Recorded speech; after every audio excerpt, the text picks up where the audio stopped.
we do have a lot to go through, and I'm sure you guys might be somewhere. So, it's 5 o'clock, so we're going to call the meeting to order, and you should have an agenda in front of you.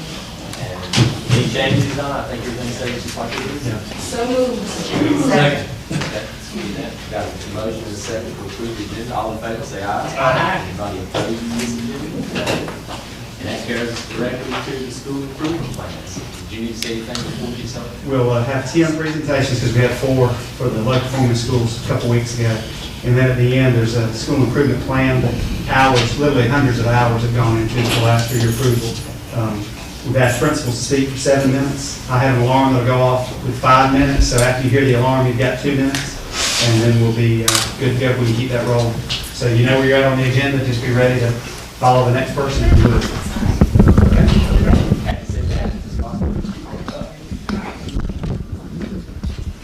Good afternoon. Okay, so Chalkmany Primary School. Oops. Okay, so this is us. We're at 5. Actually, today I just checked. We're at 548. That breaks down our percentage of races: 31% black, 50% white, 13% Hispanic, and then the rest are multiracial. Pre-K through 4, staff of 95. 34 of those are certified teachers. Average class size is 20. We have full-time assistants in kindergarten, and then we share assistants in 1st grade. Title I school-wide, all students receive free breakfast and lunch. This is the first year, and it's been great. Really enjoying that. We have 3 Title I literacy specialists. Last year, well, 2014, we were the National Title I Distinguished School, and then last year, Blue Ribbon. This is our initiatives that we use. We use a balanced literacy daily. We do critical data analysis on a quarterly basis with the whole grade level and then others coming in. We also use Abby Beaufort, who's our regional in-class rep for the state. And then during their weekly PLCs, when they do their grade level planning, they're looking at their data, on their progress monitoring, and discussing that and coming up with strategies for the variety of students that they serve. We do dictation in kindergarten through 2nd grade. That's a non-negotiable. We do it every day.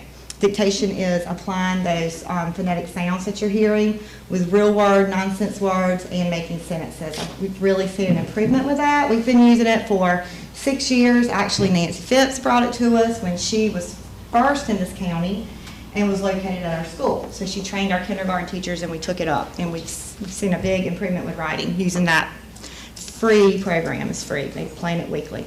It's just the way you do it. We do guided reading daily using the Jan Richardson model, and our reading recovery teachers train our staff annually, our teacher assistants and our pre-K staff, so they're all being consistent with their strategies. In 3rd and 4th grade, we're doing literature circles, so guided reading looks a little bit different because by then, you know, K2, they're learning to read, and then they're just practicing getting better, 3, 4. Writers Workshop, Study Island, 4th grade is the only grade using that this year. Accelerated Math, 2nd through 4th. It's a great remediation piece. It spirals.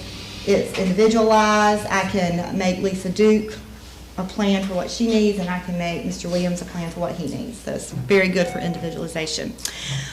We do use Accelerated Reader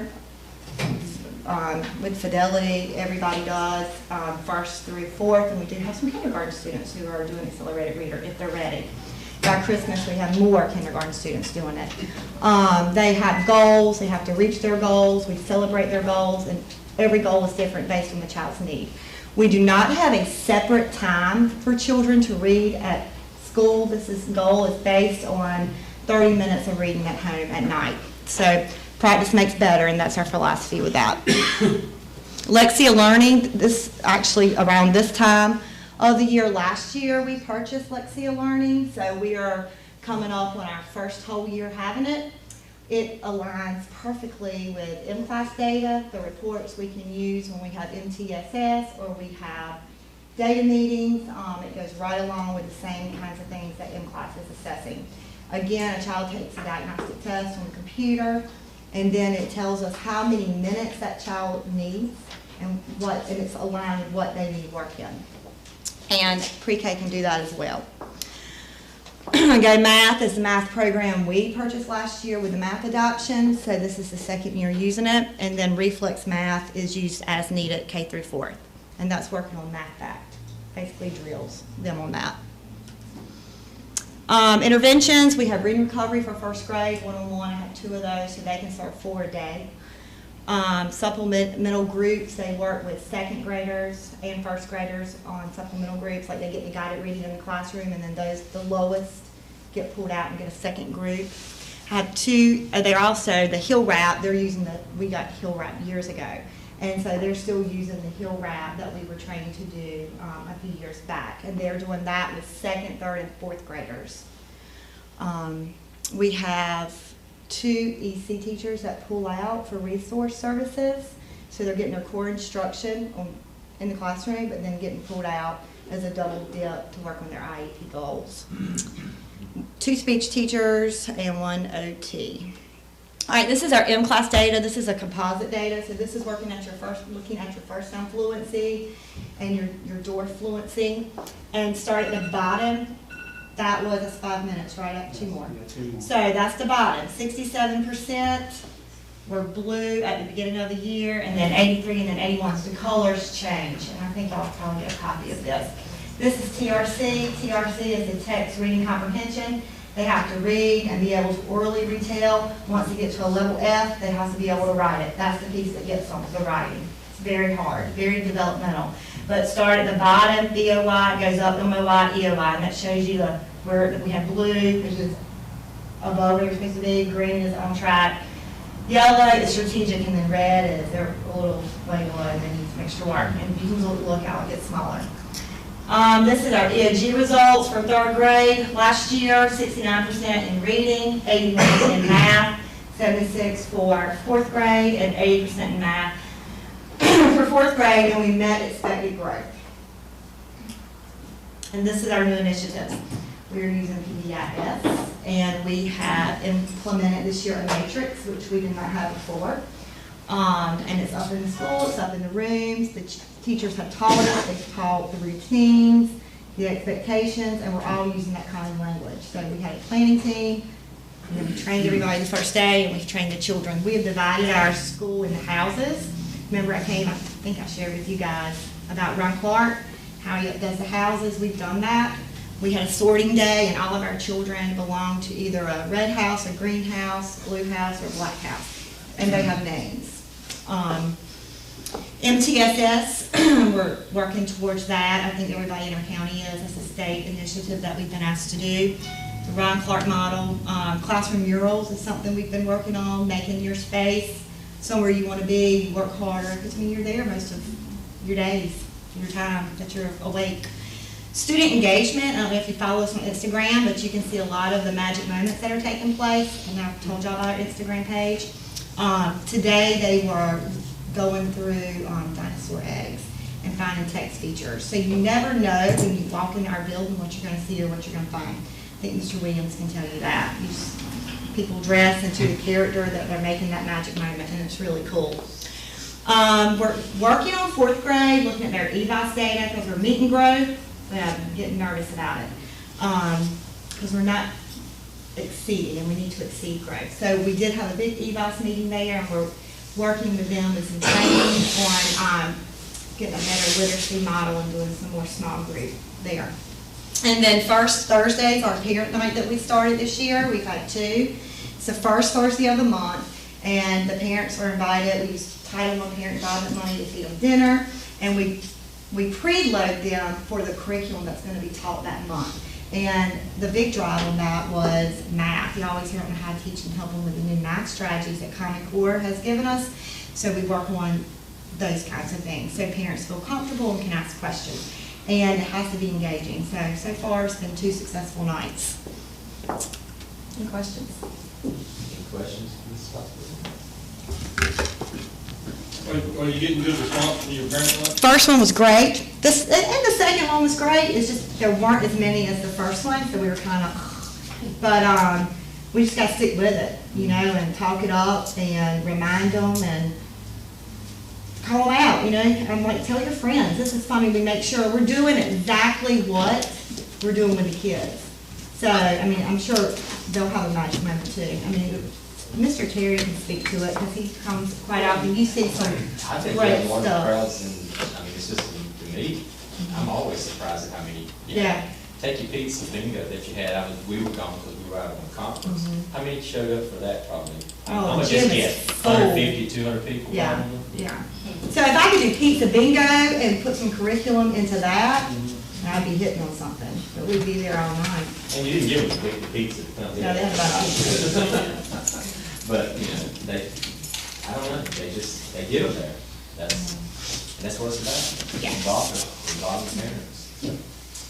I don't have any questions, anybody else? Thank you very much. That takes us to this. You'll hear the alarm at 5 minutes. Okay. You have 2 minutes after that. While we're making the transition, there are acronyms, and I gave you all a sheet of these. In the academic world, they kind of come in and go, and new ones kind of take place. There are 4 that I already heard, but I want you to be aware of, and we'll update that sheet. Really? You're going to hear the term I've seen it. CEP, which is Community Eligibility Program, and that is how we're doing the 100% lunch at 6 of our campuses. Is that right, Greg? 6? Yes, sir. Okay. PBIS, you probably heard, is Positive Behavioral Intervention Support, which is the matrix that we're trying to use to manage behavior. MTSS is Multi-Tiered System of Support, and that's the interventions that we put in place for students when they're having academic or behavioral issues. And EBOS is the value-added growth data that we use to determine if a teacher's making growth or the level of growth they're making. So I just want you to understand what all those terms mean. Lexic, learning, What's that? lexic. Lexia. Lexia. It's one of the programs that they use to do an assessment, to find out where the student is at, and then they plug them in on that particular grade level for the academic work they're doing. Okay. I will be presenting the school improvement plan for the early college. This year, our total enrollment is 234 students. For the past 3 years, we've been working on academic support intervention program to help struggling students. And you can see in grades 9, 10, and 11 that the enrollment is much higher when compared to the 12th and 13th grade. So we're very excited about the outcome that we've seen with that program. Our minority percentage is 45% versus 55%. And we have 38% male, 62% female. And since the school opened in 2008, this is pretty much what we see with the female-male ratio. Our free and reduced lunch population is 48%. This percentage is actually higher, but our seniors and super seniors do not choose to eat lunch on campus. They just come to school for their college classes and then they leave after their college classes. This slide is a 3-year comparison of the NC report card. It's our goal as a staff to keep the EOC proficiency at 90% or higher with English 2, Math 1, and Biology. And you can see that we met that goal this year. I want you to definitely look at the biology proficiency. This has been an area that we've worked on for the past 3 years, and this past year she scored at 93. We only have one biology teacher, so when I say she, a lot rides just on that one teacher. We had a 100% graduation rate again for the 2nd year in a row, and more importantly, we exceeded growth last year, and our composite score was a 92. So we've identified 3 initiatives at the early college. The first one is implementing cross-curricular projects, and we want to show the students or allow them to participate in a more authentic learning experience and show them that all the content areas are connected to each other. So the PLCs are organized by grade levels, and our 10th grade teachers came up with a murder mystery simulation that the students did last week. And they visited 4 stations, all the content areas. In math, they looked at Newton's law of cooling to determine body temperature. In science, they looked at different blood types. They were very interested in this. Yeah. In English, they looked at witness statements and testimonies, and they compiled all their evidence and presented to a grand jury that was made up of upperclassmen. And they were hoping to receive an indictment. And to follow up with that, the next day, we had guest speakers come in from the community. We had Seth Edwards, DA, 2 crime scene investigators from the Sheriff's Department, and a lab technician that talked to the students and told them exactly what they experience on a daily basis. And the feedback that we received from the students, because they all had to complete a reflection, was all positive, and they really enjoyed that project. So we've got some other ideas for this semester and next semester, and I'm very excited and proud of the teachers and their commitment. The second initiative is personalized education. I've conducted over 120 individual meetings with parents and students this year, and it's mainly with our 10th and 11th grade students. The majority of our students are first-generation college students, so their parents did not experience the application process and some of the important stepping stones that the students need in order to apply to college. So the individual meetings that we have with parents, we discuss transcripts, the high school and college transcript. We go over their GPA, and I have a sheet that shows them exactly what the colleges are looking at with GPA and ACT composite scores. We go over all the students' assessment data, and it gives the parents a way to just ask individual questions about their students' progress and what they need to be successful by the end of the program. Our third initiative is more college and career exposure. Every teacher will have 2 guest speakers this year come into their classrooms and talk about their profession. We have 3 college visits scheduled this year. We already went to NC State and Campbell in the fall, and we're taking a group of students to Wilmington in the spring. It's our goal that by the time the students graduate, that they've stepped on at least 4 to 6 college campuses in our state, both private and public. We'll take them to the private colleges that have signed the articulation agreement, meaning they'll accept the college credit. Career interest assessments, exposing students to other careers that are not as popular and they may not have heard of those professions, and job shadowing hours.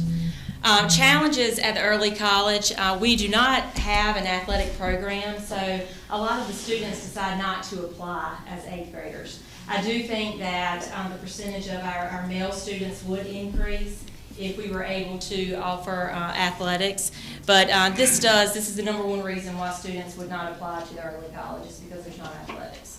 So that is a challenge. The second challenge is our enrollment cap. Last year, 165 students applied, but I could only accept 65 students. So I'm turning away 100 students that could be successful at the early college. And in order to accept more students, we would need 3 teaching positions to accommodate the enrollment numbers. And cooperative and innovative high schools, which the early college falls under, can have up to 100 students per grade level. So if you look at the number, our total enrollment right now, we could double the enrollment if we could accept more students, and we would be able to offer more students, children in Beaufort County, the opportunity to get 2 years with no tuition cost. Successes at Beaufort Early College, we have added 3 extracurricular activities this year: Science Olympiad, robotics, and a greenhouse club. This is our 3rd year in a row that we received an A on the school report card, exceeded growth, and I mentioned earlier 100% graduation rate. We were recognized in Durham in October for achieving that. And probably the most important accomplishment, this past year, 81% of our students that graduated from the early college finished with a 2-year degree. This is my final chart, but it shows the graduation, the cohorts, and the percentage of students who completed the 2-year degree. And our goal is to have all students at the 90% or higher, but we are just very excited about our gains there. 67 was the highest the year before, and we were at 81%. 8 students did not graduate with an associate's degree, but they all graduated with at least a 1.5 years of college credit. So they could transfer to a 4-year university right now and only have to pay 2.5 years of tuition. So So that's still a success story, even though they did not actually complete, the 2-year. But 80% of the students did. And that concludes my presentation. Any questions? Yeah. I noticed you had a drop in your numbers on, I think it was your first slide or second slide, from ninth grade to 12th and 13th grade. Are your classes staying consistent, or you bringing in more students now than what you were, or are you losing students back to their original schools? We're keeping more students than in the past. That's why you see the 9th and 10th and 11th grade, they are much higher than the 12th and 13th. Okay. Anytime a student transfers, and we normally have, on average, about by the time they graduate, we'll have 4, maybe 5 students in every cohort that move out of county, out of state, and we can never replace that spot, with a student, if that's the case. And then some decide to transition back to the traditional school, but that number has decreased significantly over the last 3 years. Yeah. Do we have a sheet showing, Mr. Knight, get one together to see where these 234 students come from, what high schools they are? Yeah, that's the next thing I feel like you need to do. From at least a week ago, showing all the transfers within the county. Yeah. Or some. We can get that to you. We're asking for it, but I'd like to know that myself, which schools they come from. I hear it also, I hear everything else is how many they can actually handle out there. Do we actually have any kind of a goal that we're looking at for that, as far as an enrollment? I think part of that will be communication with the community college, and then talking about that there are a lot of other issues associated with that, and it probably needs to be one of the things we discuss at the retreat in January, just long-term planning of where we need to be. You know kind of where I'm headed. Yeah. Okay. But 65 was more or less the target goal from the very beginning when the school started. It was 65, that's what you were shooting for at that time. So. I think that was the goal of most early colleges, but some of the early colleges have expanded in the state. Right, but I know in the meetings we had with the community college, that's what we were looking at, 65. I'm guessing since Washington's our biggest high school, probably that's where the most come from, but I don't think that, you think that, but I don't think that's the case. I think Southside has a large percentage, but we can get that actual percentage to And you. that's all I'm saying, I'm not, we won't discuss it all tonight, but what I'm looking at is, where I'm headed. Our enrollments from 450 down to 400, these are the kind of statements always get me in trouble. Is that what we want to do? Continue to put a drain on high schools for that stuff? Just thought. Let's look at the data and then we can talk about it from there. And when somebody's in another system in early college from another county and they transfer, they move to Beaufort County, are they allowed any access of an application, or if you didn't start? They are allowed. They are allowed? We have accepted probably total 5 to 7 I would think you students. try to be flexible with that, because when kids move, it's not they're doing, it's their parents doing, so I was just curious about that. And another group are the homeschool students. We always have several homeschool students that decide to apply when they're at the 8th grade level, and that's another group that we try to talk to and communicate with to show them the options that the early college has. I think the early college have been very successful, and I think we're closer right now to being where the vision was than we've ever been. But for the public, I don't want the public to think if you don't get into early college that you can't take college courses. We've got a Career and College Promise program that allows a student in the 4-year program to earn as many as 44 semester credits through the community college and those programs. So while the 5-year track allows you to get the diploma and the associate's degree, there's some other options out there for students as well, and we want to make sure that people are aware of all of those. All of our high schools offer a lot of them. Yeah. And Terry, one other thing, some of these students that do not get in at Beaufort Communities Early College, or our early college, they go to Janesville. That's what I said, then they move over to the. Because right now Beaufort County's got 63 students over there. It's, it was a conversation to have. I Yeah. just put it that way. Good Okay. job. Thank you. Thank you, good job. Ms. Dana, I think you know you're up. I see you get down here. Oh, yeah. think so. Yeah, I think, we'll see. Well, good evening. I'm here to present for Eastern Elementary. And just to give you a breakdown of some of the demographics, we have approximately 650, as of today, 2 students. That is pre-K through first grade only. We have roughly 92 pre-K students. Some of those are in our sustained and intensive classes, but otherwise we'd be capped at 90. So we have some of those.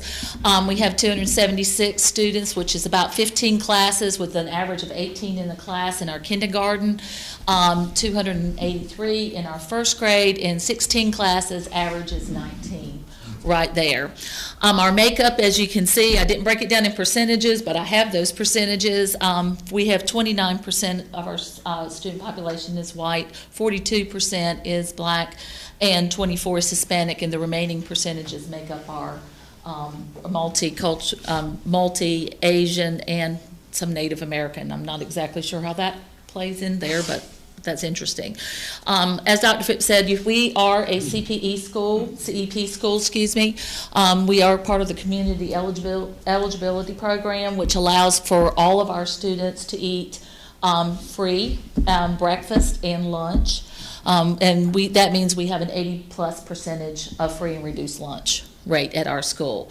We have a total of 95 faculty members. That's including 54 certified staff and 41 classified staff at the school.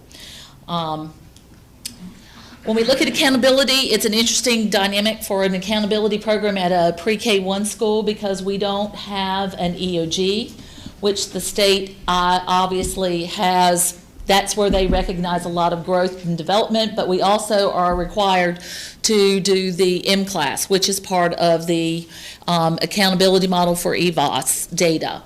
You can see when you look at, for the past 2 years that have been able to, they've calculated that in our first grade, they go from fall to spring. They look at the benchmark for M-Class, and this is only looking at your text reading comprehension, which is the reading component. In the first year that we had, and B is, go back to the colors that Ms. Vosberg has. It's blue, meaning you're exceeding growth by the by standard growth measures based on EVOS. G is green. That means you've met those standard growth. And then, of course, R is red, which means you're below those standard growth models. So when you look at first grade, we are meeting that or exceeding that. And in kindergarten, because the state does not take the beginning of the year data because they figure it skews it because of all our children pretty much come in at a baseline of low performing as a whole. So they take our winter data, which is coming up after the break, our MOY, or mid-year data, and go to the end of the year, and they base our growth on that. And so our kindergarten is exceeding growth in those areas. So they are working on that, which is exciting for our teachers, and our teachers are in that model as well. When we look at initiatives, what we're looking at focusing on for the next, and you'll see it in our school improvement plan, is looking at focusing on career education. We have always done the big Career on Wheels. People know it as Cow Day. But we've really looked at wanting to expand that to more than just the bucket truck and the fire truck, which our students absolutely love and is absolutely appropriate. But we also are looking at, the counselors looking at expanding that into looking at other careers. She looked at having the Red Cross come in this year. However, with the storm, they couldn't make it. So she pulled Ms. Harris, my assistant principal, and I to do a session to talk about what do principals do. And that was an interesting conversation with 5- and 6-year-olds asking what we do. And so we deal with everybody who's bad. That's pretty much what their philosophy was, or they're identifying.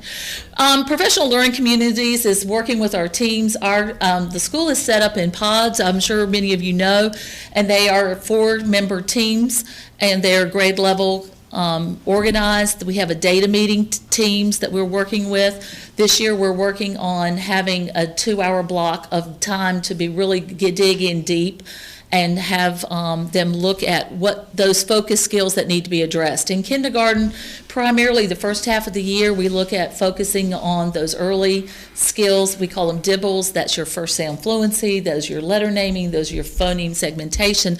All the skills you need to be good readers, because without that, it's kind of hard to do anything else. PBIS, as you heard, we are part of that initiative. We do have the conscious discipline, which is the theory that we use in the framework of PBIS. The Harmony program is something that Mr. Doan sent out to different principals and counselors, and it fits right in with it. We had teachers go to the free training they had. It's free, so anything that's free, we love. So this is great, and we're looking at how to make this even a better part of our PBIS program. Also, we're looking at having quarterly parent meetings, combining now. We have, and you'll see that as part of our celebration, is having a place to have these meetings now. So having the curriculum exploration with grade levels, also cultural arts, and having performances from music to art. Planbook.com is something we're using this year so teams can share their plans within each other. Each team member can focus on a particular area and share that with their team. Also, it enables myself and my assistant principal to review those plans and make comments on them. Challenges we face, obviously we're a very open campus, and that is security is one of the main things that we have. I know those are things that are going to be addressed, but that is one of our major challenges. Improving parent involvement to the point where they are no longer looking at us as a place to just have their children, but to really understand that it's important that attendance is important all day long, not just part of the day. And of course, our major challenge this year was a reduction of our staff. We lost classified staff, and we've had bus driver shortages, which have put a lot of our classified staff doing double duty a lot, and so that has really had an impact on ours. Celebrating. We are so fortunate and blessed to be able to partner with a lot of the community. One of the things we partner with is Washington High School for our teacher cadets. They are a major part of what we do, and they are a great asset to our school. Our GG program, grandparents are great, or grown-ups are great. We've kind of changed that a little bit. Community volunteers. Our staff, I have to say, we have a very committed staff. We have a very stable staff right now. And like I said, the gym, how wonderful. You can see the pictures of the kids playing in the gym. Our enclosed area, and it was really nice this morning because it was nice and warm bathrooms. And of course, our partnership with Vidant and the Chamber to help make the movie night happen. That has been a great success. We've had different, and we look forward to doing that at least twice a year. And thanks for the partnership too with Mr. Oliver there to help out as well. And we've also had a Lowe's grant of $1,500 with which they came in and were able to redo our butterfly garden and one of the other garden areas. So that's Eastern, and there's Buddy. Any questions for this time? Okay. Bathroom, closed area, pretty good this morning. Yes, it did. It was very nice. It was nice to walk past those vents and then have that warm air be blowing out. And everybody was able to do that. Yeah, if you haven't had a chance to take a look at this, well worth your time. Just to Oh, stop yes. by. Come on by. It's awesome. Be really nice in January and February. Yes, it will. Yes, it will. It'd be really nice if we had all those different pods that are scattered all over yes. everywhere, Nobody- connected. If that's on your plan, if that's No, on your I plan didn't for the say future. that. I did not. I'm for that. I have no idea how you connect that with. Yeah, I know how to connect it, but we're not gonna say it on camera. Okay, I take it that Mr. Candace will handle that, so. He is not here, so I am gonna take over for him, and hopefully he'll be back in the building sometime soon. So,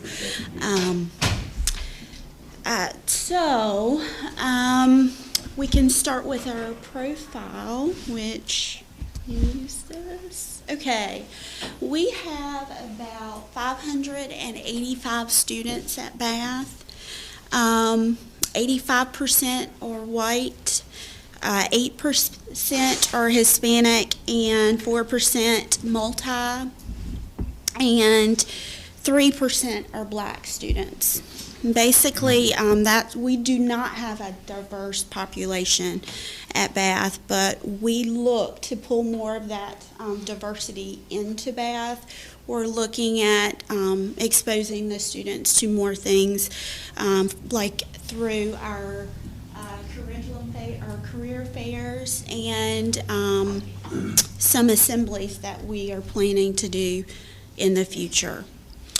Teacher profiles, we have about 2 probationary teachers right now, but the majority of our teachers are veteran teachers. 78% are veteran teachers. So we have a lot of knowledge at Bath. We have advanced degrees, 37%, and we have about 8.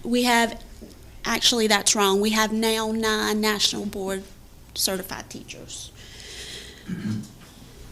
Free and reduced lunch, we have 54%.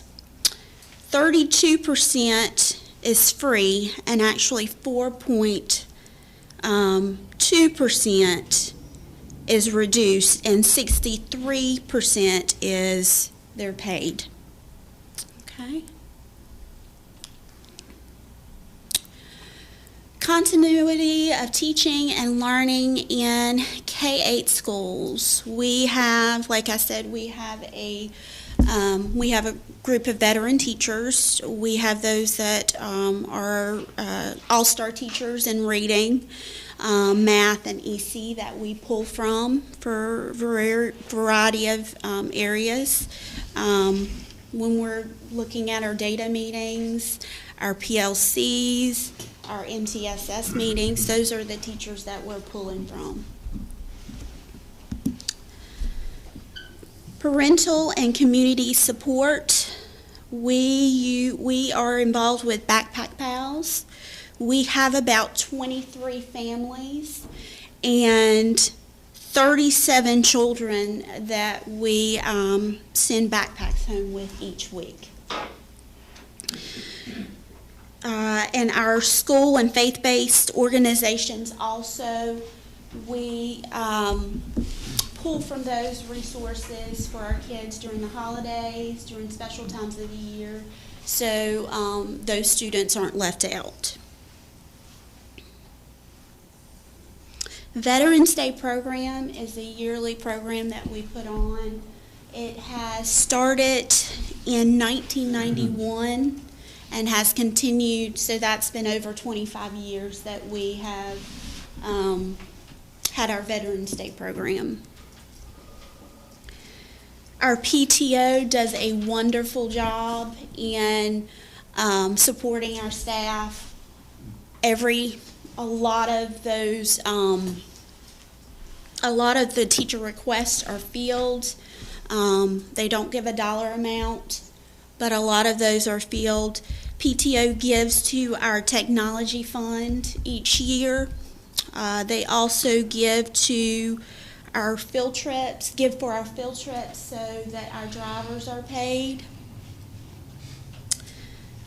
Our fundraiser this year, we usually have pretty much the same fundraisers, but this year we've included a fundraiser called Student Store, and I don't know if a lot of administrators know about this, but we School Store is an online fundraiser. There's no money involved.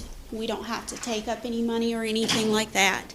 Basically, you go through this schoolstore.com and you purchase, let's just say your school shopping, your Christmas shopping for the year. The school gets a percentage of the purchase. Also through School Store, parents can give gift cards to classroom teachers, and that goes straight to the classroom teacher, and they can go on to schoolstore.com and purchase things for their classroom.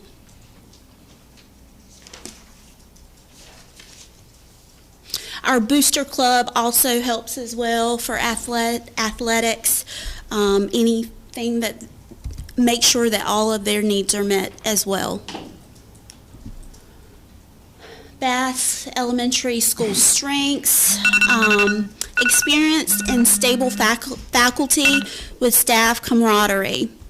Our teachers, leaders again, that we have around a 6.4 turnover rate, in which when teachers come to Bath, they stay at Bath. And we usually get emails and calls asking, okay, are there any positions open? So usually when they're at Bath, they stay.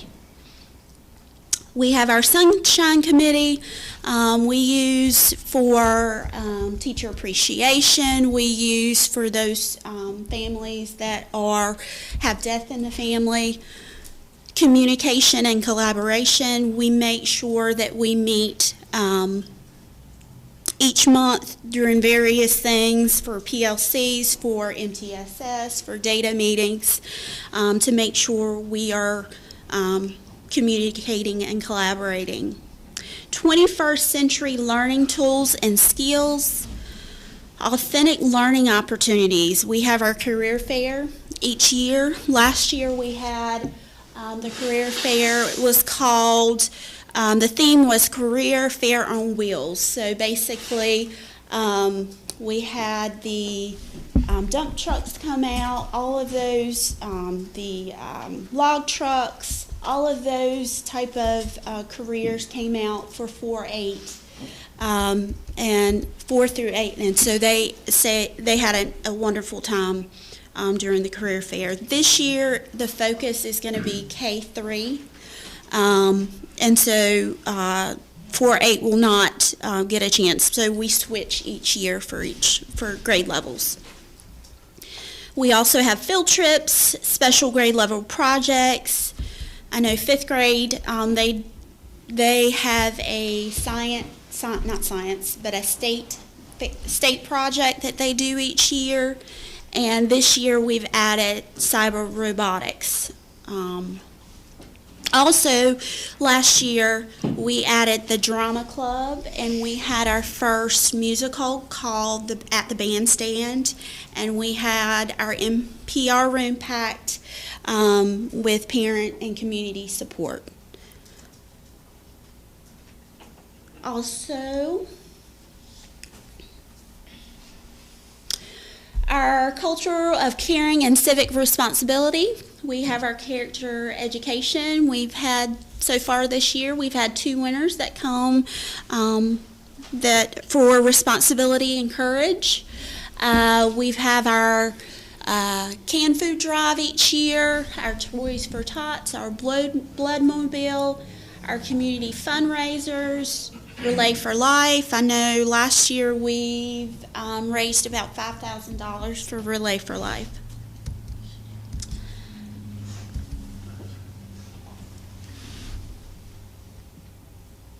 Also, I wanted to add band to this slide. Band did really well last year. We partner with Northeast. We split our band that way. They had a competition last year where they scored a superior during their competition.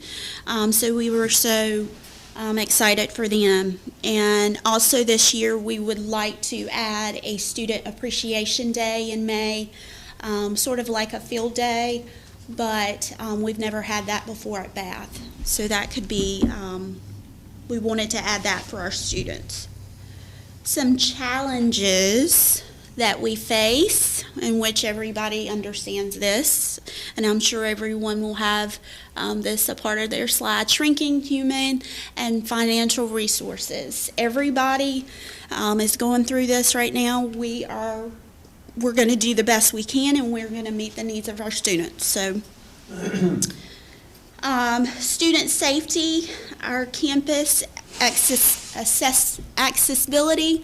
I can't say that, but I know Miss Dana talked a little bit about her campus, and we have about 6 buildings on our campus, and that's a struggle of ours that we have easy access on our campus. Something that we have changed this year with student safety is that our PM car rider issue, there was a lot of concern with kids running back and forth during the car rider line. And so we made that change where parents would have to pick up kids by the buses. So that has improved. Tremendous number of required student assessments. We do have that, but we did receive iReady this year, and our staff is excited about iReady. It is something that K-8, that is a common assessment that everyone could look at and pull from that assessment. It is not subjective like our TRC, and so everyone is excited about that, and hopefully we will get some good data from that assessment. Complex family dynamics creates barriers. Each year, families change. So we're just going to try to meet the needs as we can, step parents and all of that. So we're going to just try to meet their needs as best as we can. Effective interventions and growth on EOGs for all students. That's just a continuous cycle. Each 9 weeks, we're going to work and try to make sure that we are trying to meet the needs of each student. We're continually asking that question. Are we doing what we can to effectively meet our subgroups, like our Black students, our students with disabilities, our LEP kids? Are we doing enough?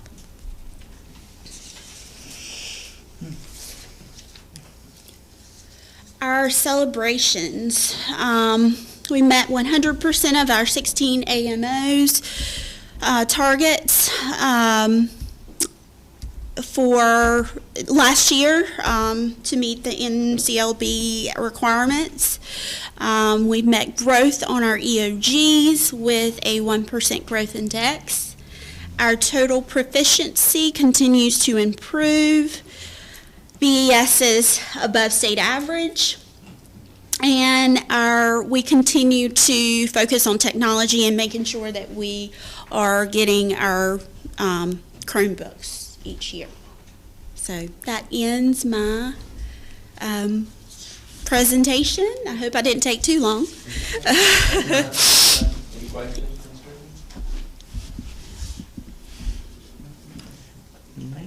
All right, thank you.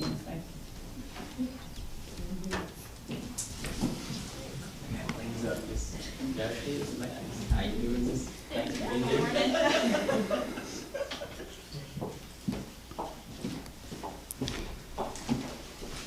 Kelly, when the alarm goes off, you have 2 minutes left, okay? Okay. You have a total of 7. Good evening. I'm Kelly Makepeace, the new principal at John Small. This is my assistant principal, Andrew Ditlevson. We're the new leadership team at John Small Elementary School. Here's our school profile. We have approximately 565 students enrolled. 79 of our students are EC students. 82 of our students are actually AIG students under the new criteria. We have 15 LEP students, and 316 or 56% of our students are eligible for free or reduced lunch. However, we do fall under as a CEP school, so our school does receive free breakfast and lunch. About 38% of our students are Black, 34% are white, 0.7, almost 4 students are Asian, 22.6 are Hispanic, we have 2 American Indians, 22 are multiracial, and 1 Native Hawaiian Pacific. What I didn't add in that slide is we have 38 certified teachers and 5 teacher assistants. I just wanted to take time, I don't know, can you hear me since I'm standing away from the mic, to really highlight the hard work that the John Small staff has put in. This is not under my leadership, but as you see this data over 3 years, they really deserve an applause. Just looking at the percentages and how much they have grown, fourth grade language arts has grown 7.6%, fourth grade math 17.4%, fifth grade language arts 18.2%, fifth grade math is 23.3%, fifth grade science is 25%, and overall proficiency over the last 3 years is 16%. If you can see at the very bottom, the growth index, in 2013-14, they were at a negative 11.1, not meeting growth.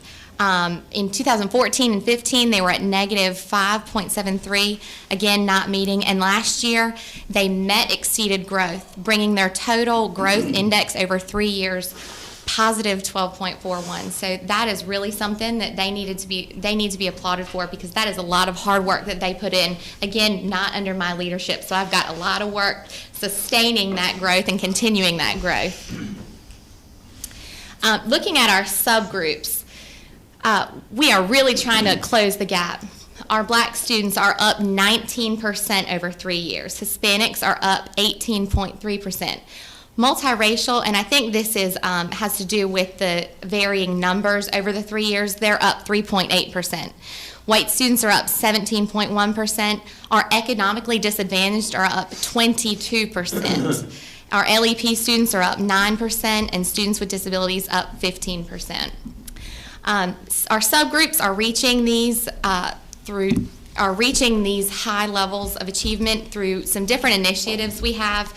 We have a transition classroom. Actually, we have 3 transition classrooms, which is a 3-4 classroom. They are self-contained, and they're the students that did not pass the RTA in 3rd grade. I think this is actually a great setup for them, because they're not switching classes, and they're really focusing on reading.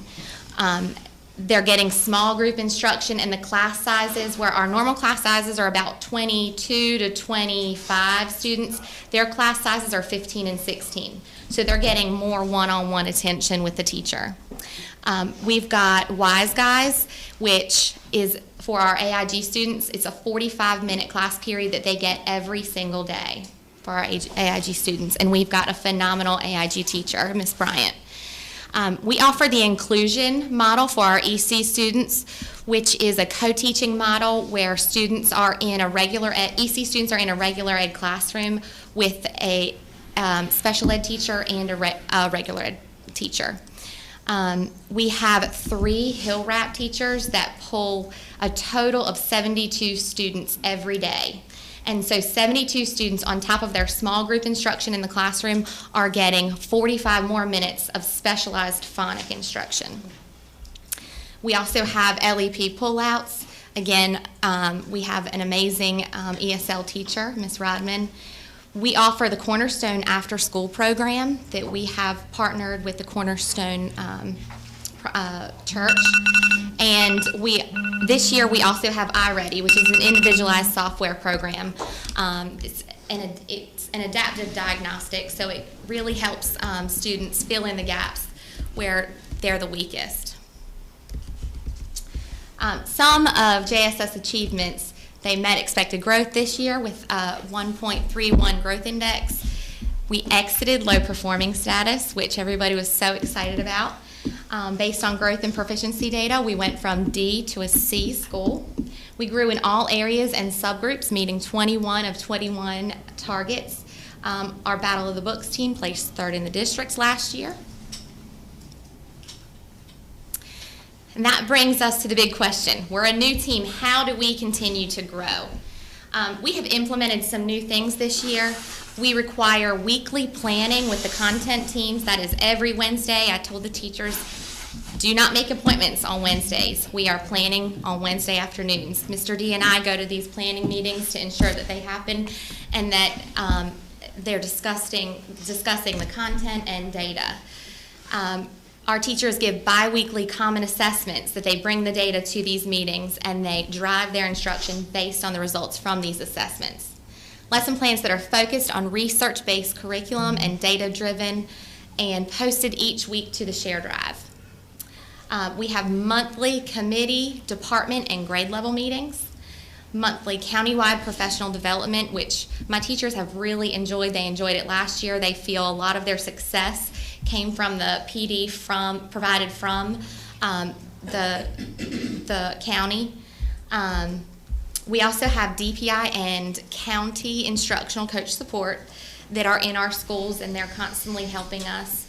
Our PDPs are aligned with our school goals this year. All staff members are a member of a committee, and they are accountable for the school improvement plan. So it's not just the school improvement team that's accountable for our plan, it is the whole staff. Again, we also have 3 reading remediation teachers that, pulling 72 kids every day, we're really, really excited about that. Some structured changes that have happened this year. When I met with the teachers this summer before I came in as the new principal, I asked them, what are some things you'd like me to change? And they really wanted me to try to give them uninterrupted instructional time. So I was actually able to make a master schedule that allowed for 3 90-minute uninterrupted instructional blocks. And they really feel like that has made a big difference. Kids aren't being pulled out all the time.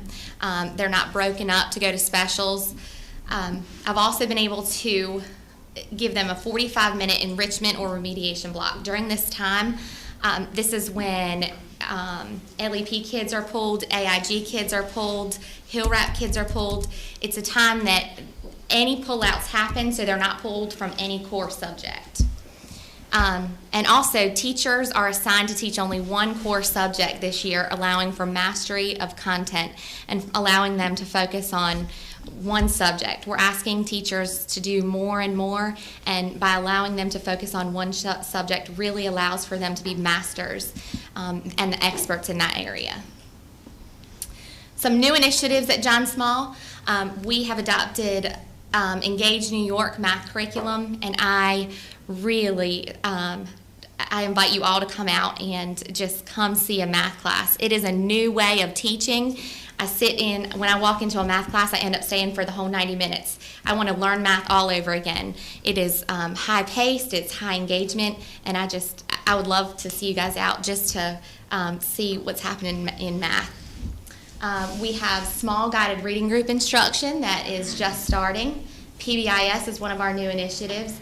Reading Counts is a new web-based reading program. It is like AR, but they can actually take the tests at home.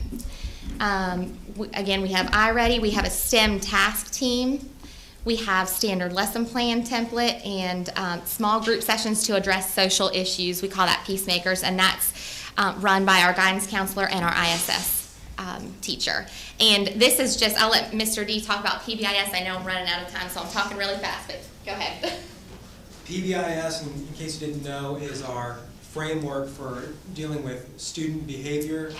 The biggest thing that I can probably say about PBIS, it's a proactive approach to handling student behavior.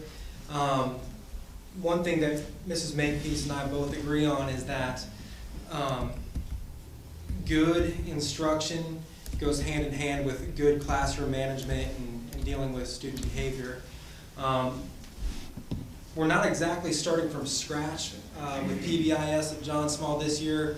I'd kind of look at it like rebooting PBIS. So one of the things that we did is we got our PBIS team assembled probably mid-August. We came together and looked at coming up with a new framework for student expectations and consequences, and then taking this framework and rolling it out to the staff on our first opening meeting and doing some in-house professional development.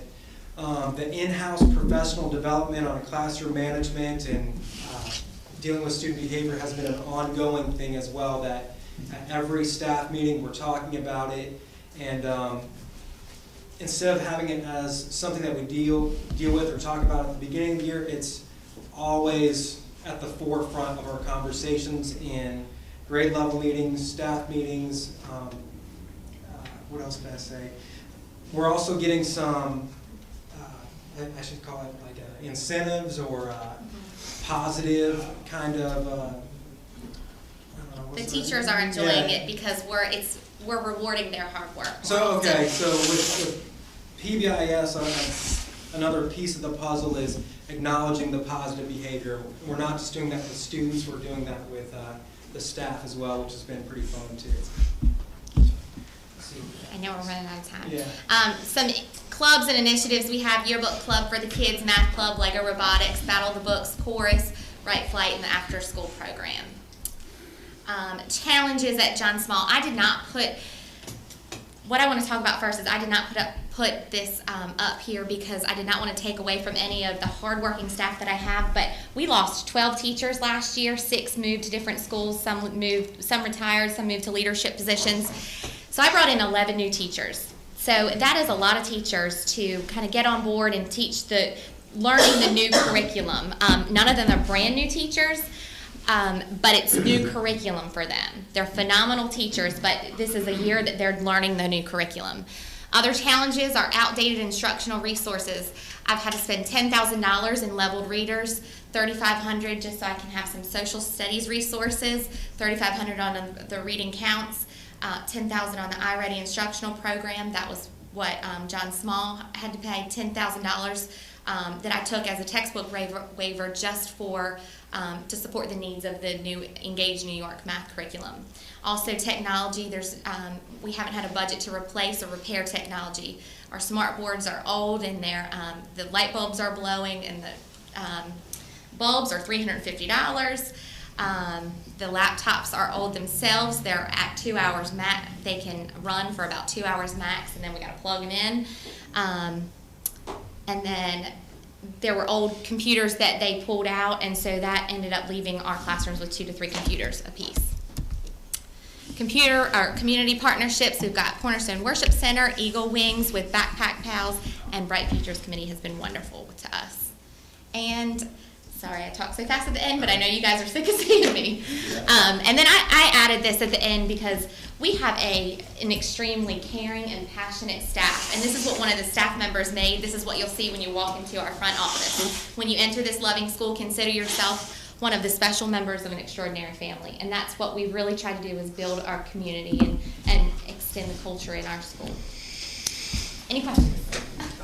Any questions? No? I guess not. Okay. So I guess you covered everything. Don, I just want to mention, at this time I was asked to give a 10-minute break. Is that still on? Okay, then I mean, we're right on schedule, 3 minutes off. So I guess I'll tell you what, let's make it 6:10, we'll be back. So we'll recess until 6:10.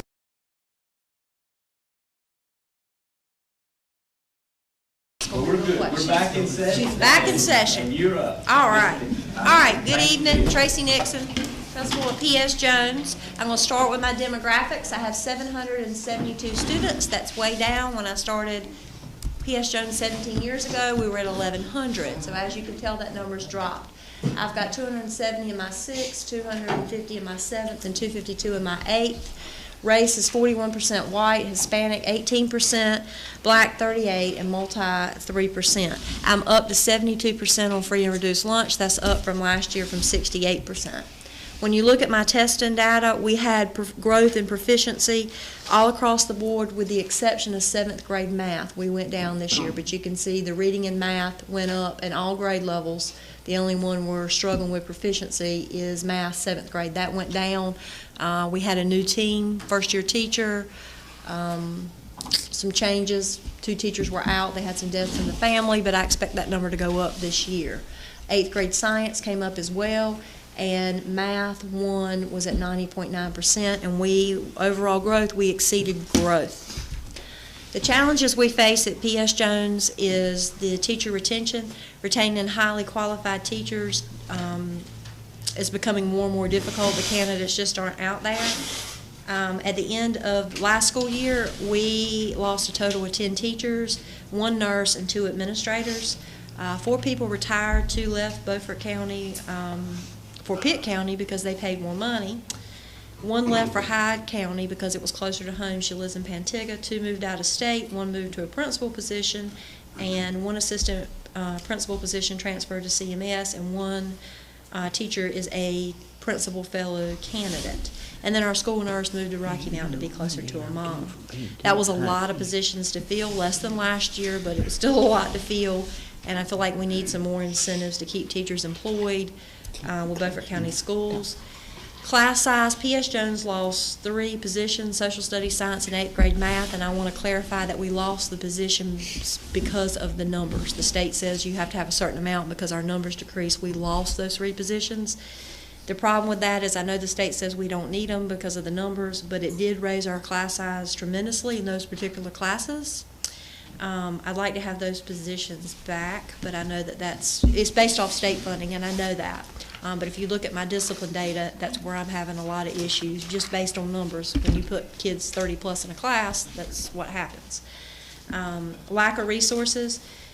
We have a limited number of resources because we don't have Title I funding. It limits us in hiring much needed tutors, purchasing supplemental resources, updating textbooks, purchasing additional technology, and software programs to enhance student learning, parental involvement. It's hard to keep parents involved at the middle school level.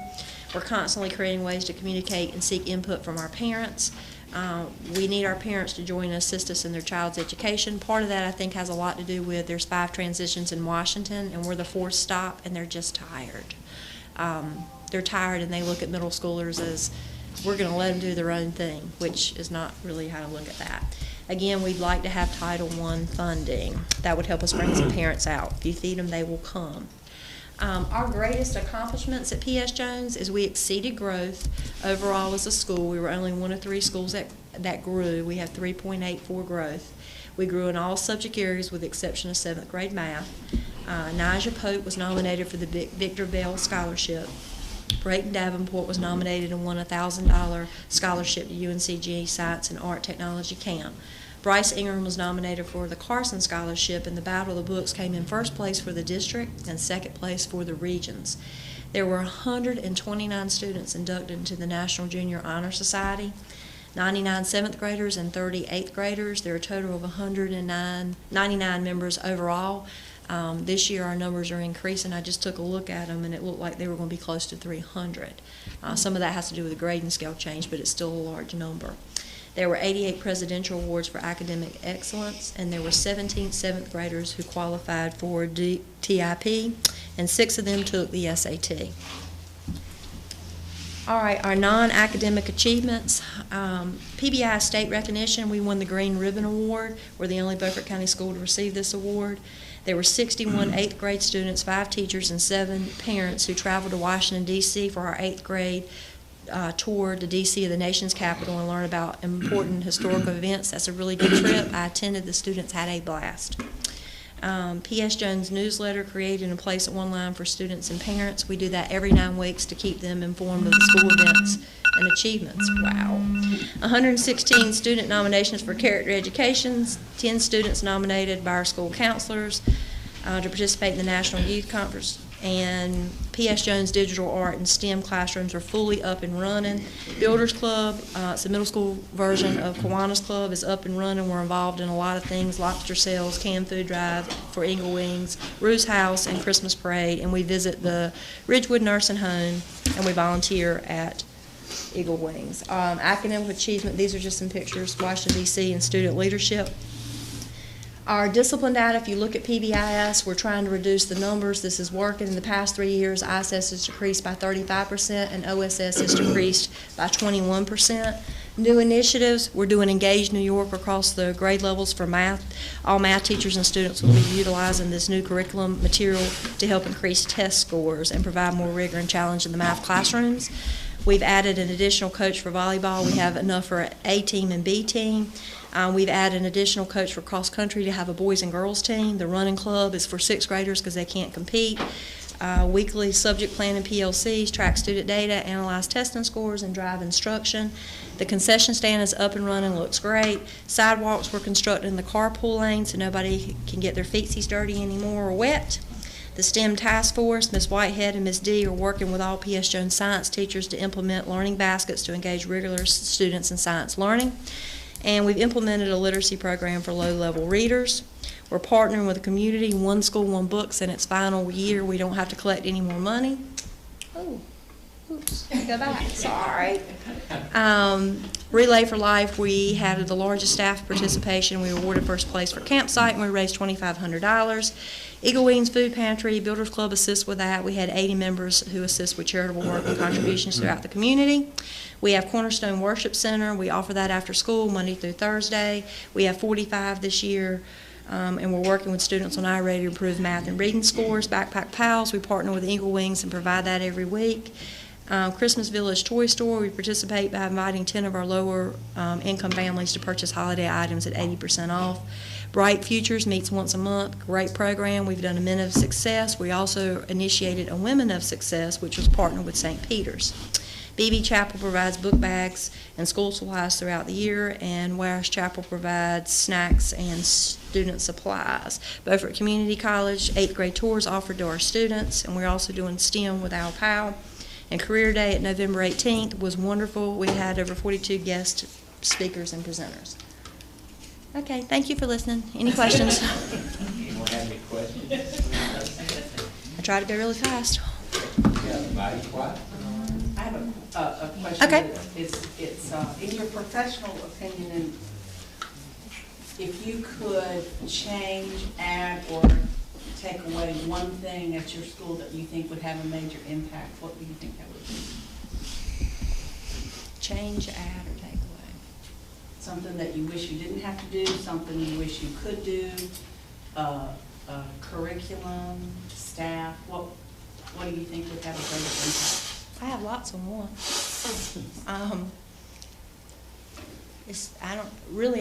To be honest with you, I'd like to be added as Title I. To me, that would we stand to gain a lot of money, and I could use it for resources.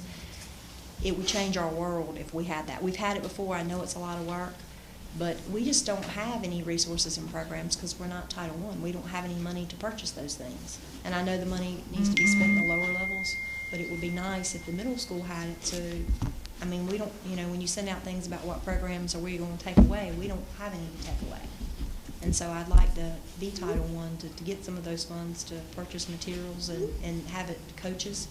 It would be nice if we had some literacy coaches. I mean, we utilize what the district has, but actually having my school would be phenomenal in reading and math. Any more questions? Yes, no. Have a great night. Thanks for coming by. Mr. Mark, I see you rising in the back, so I guess you looked at the agenda and know you're next. Thank you for joining us.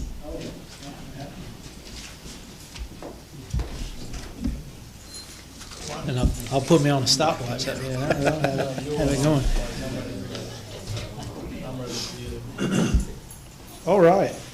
So as you know, I'm Mark Clinkscales, principal at Northeast, and but kind of just first thing I want to say, thank you guys for what you do. Kind of butter you up for a second here and say you guys have a thankless job, and regardless of the decisions you make and the things that you do, there's never enough thank you.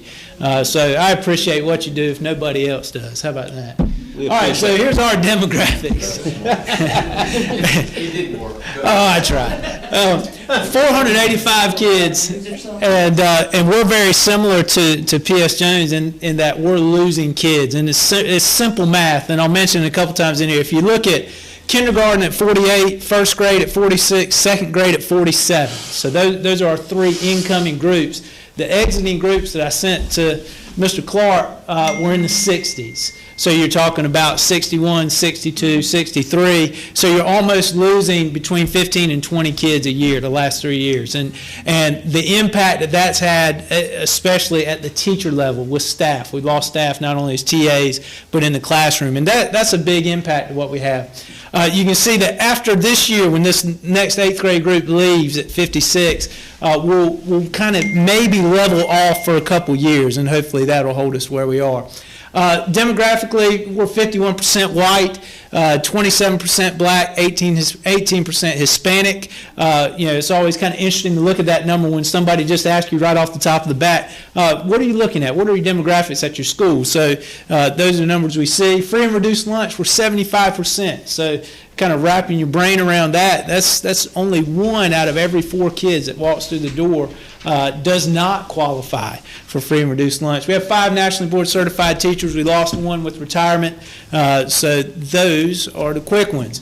All right, what I try to do with accountability is just hit some of the highlights, because we've got, with being from 3rd through 8th tested and other grades in between doing things. So 3rd and 4th grade math, the last 2 years we've been doing Engage New York, which you heard Ms. Nixon say. I think it's fantastic. It just changes your whole mindset in thinking on the way you solve math problems and the why to that you're doing that. And that has certainly what we've seen in 3rd grade. And then in 4th grade, 64.9, 67.2. Both of those are up from 52%. They were exactly the same there in both years. So we're going up there. Our 5th grade language arts. 5th grade is always a tough year. I mean, across the board. You look across the county, everybody's 5th grade struggles. At least it's a down. It's a dip in the trough. And ours is actually starting to trend in the right direction. ELA, we're at 50%. That was up from 35.5 just a couple years ago. The achievement gap. You always hear about the achievement gap between black students and white students. In looking at all of our data, probably the best thing that I found there was in science. So in 5th and 8th grade science, which is a pretty, I don't want to say easy test, but it's a good, it's a fair test. How about that? That kids usually do pretty well on. 61% of our black students were proficient, 88.7% of our white students. So the gap there is 27.7 points. Well, the gap has closed. It's shrunk from about 34.2, I think was the number that it has. So you can see that gap starting to close in that particular subject area. For M class, for Reading 3D, M class, TRC in grades kindergarten through 3rd grade, the overall composite score is 65%. Now, that should translate then when we look at our reading EOG numbers, they should kind of translate and be equal. So if they're 65% proficient there or on grade level, then it should translate to EOG numbers. And so hopefully we can get that trend to continue as they go into the more tested areas. Our total EOG composite, which is if you take math, language arts, math 1, everything, science across the board is 51.3%. And then you can see there we met expected growth, really hoping to exceed it, but we met it. And that's a goal that I've got and that everybody wants to have there is to exceed growth is what we're looking for.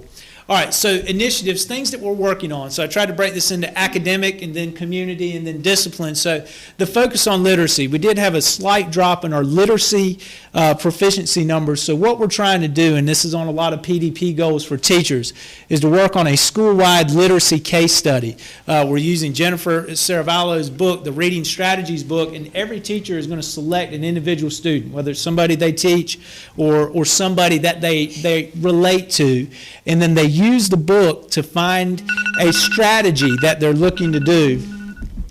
Wow, that's fast. And so they're working with individual students on those strategies. You can see our professional development. Wanted to give a shout out to Elizabeth Fortescue and Autumn Wallace, who've done a lot of our professional development for teachers. I kind of handed that over to teachers to say, hey, you guys find out what they need and what they want. So they've done a great job with that.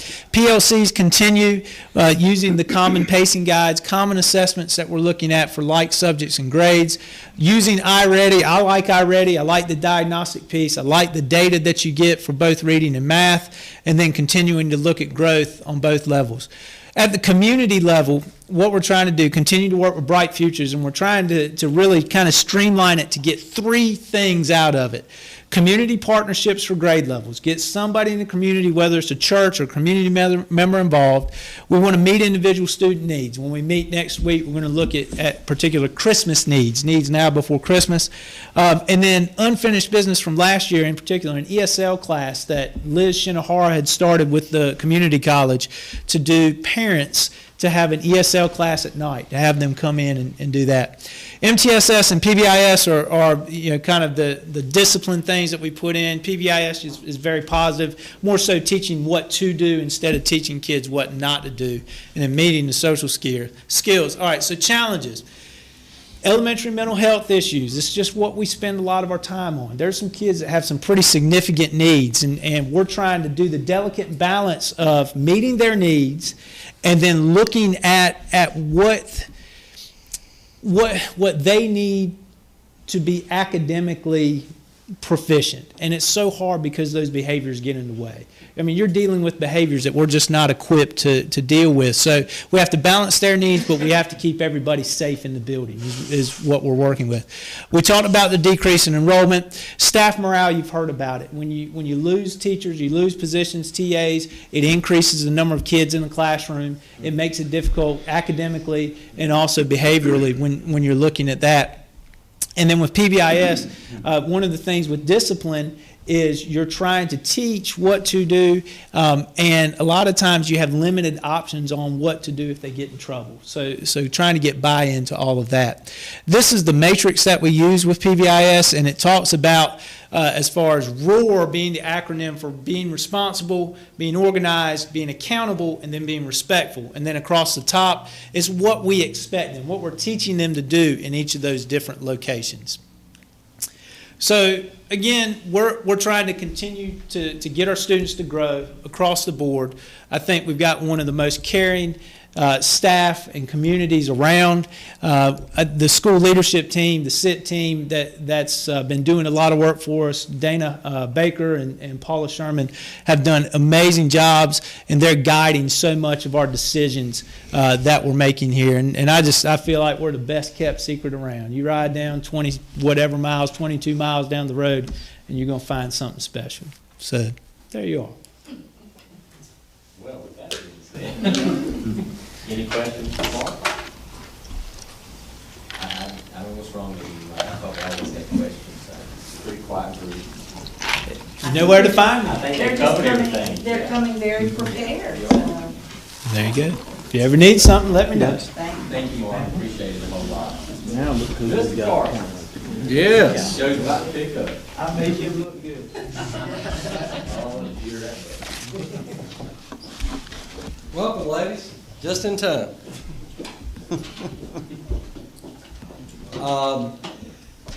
Tell me when you're ready. Go. John Cotton Taylor.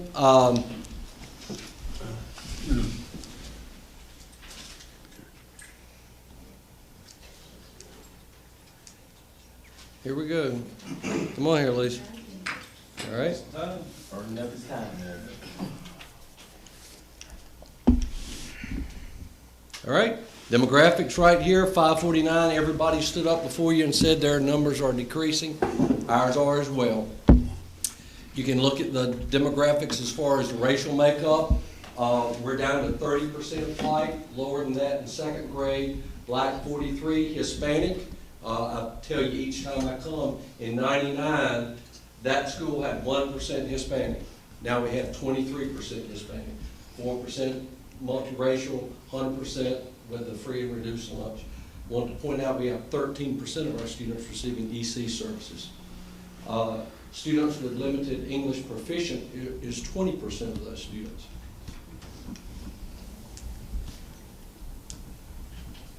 Lisa? Here we go. There we go. All right. Here's some of the initiatives that we've undertaken. I'm trying to get through this stuff quickly. Instructional teams, you realize everybody at Taylor is either a second grade teacher or a third grade teacher. So you got 15 second grades, 14 third grade. That lends itself to having teams.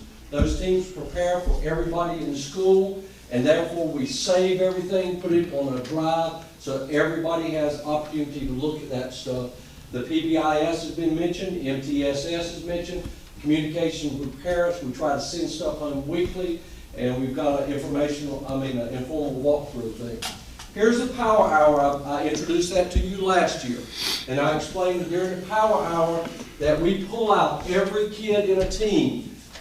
Roughly, we have 5 second grade teachers on a team. And then when we go into third grade, we do something similar. But I'm going to go ahead and flip to this power hour.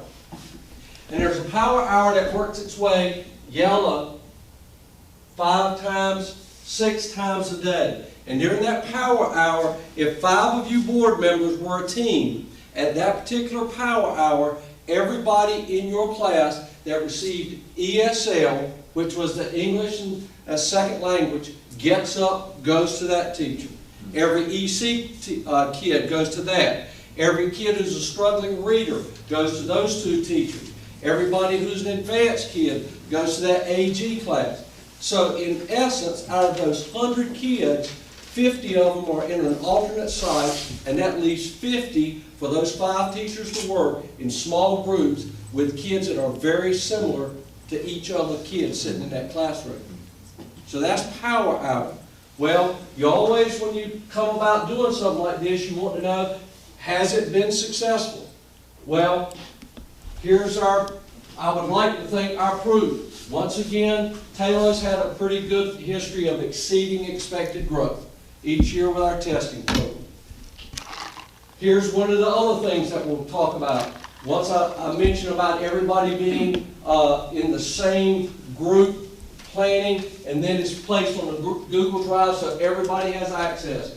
Everything at Taylor is shared. If you come there to be the star, you're not going to be there long, because you're going to come there and be a team player, or you're going to go to one of the other schools.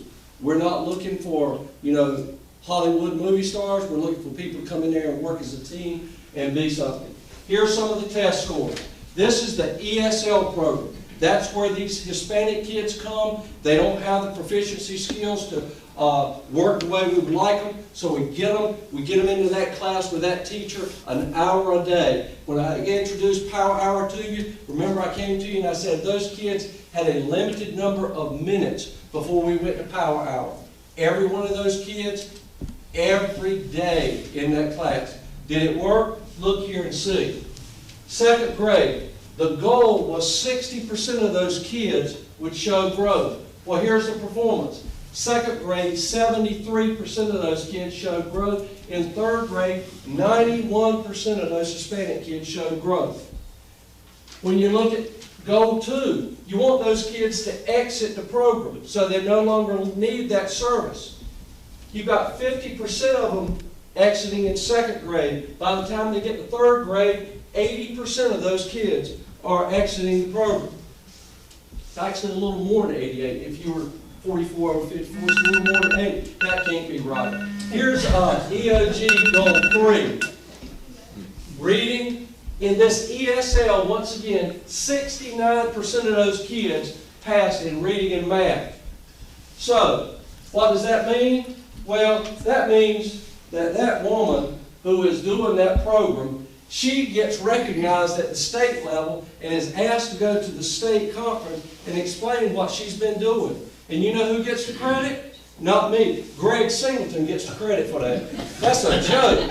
Greg Singleton doesn't need the credit. I don't need the credit. Christy Hoppenthaler needs the credit for this. That's the young one that's going in there and got those kids every day. And you walk in there, she's in a modular unit about 1/3 of the size of this room with 20 Hispanic kids in there.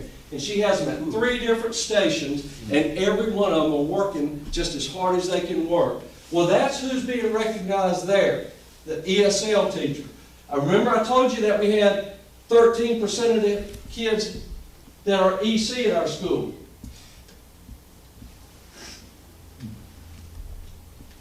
One of the slides is missing because I had the cover. Here it is.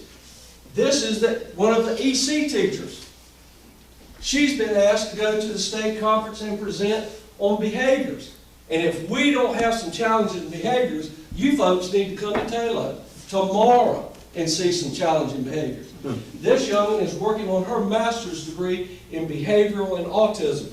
And she's been asked to go to the state and present, and they had to close the doors 20 minutes before she started her presentation because the fire marshal came in and said, this is more people than we can get in the room. And it's not just in Beaufort County that people are struggling with behavior. But when people go to a conference and they see something here about challenging behaviors, they're going to get in that and get a C. And this girl presented, and I've got her papers. I did not include that, but I'll be glad to give it to you. So she was asked to go to the EC conference. Talk about success. You can't see this. I'm not a real good photographer. This is a bunch of third graders. This back, where it's been enlarged so much, it's not very clear. They're Washington High School students that come over to Taylor every day and read with kids. And they are having a big time. Here's our challenges. I spent too much time on successes because we got a bunch of challenges at Taylor.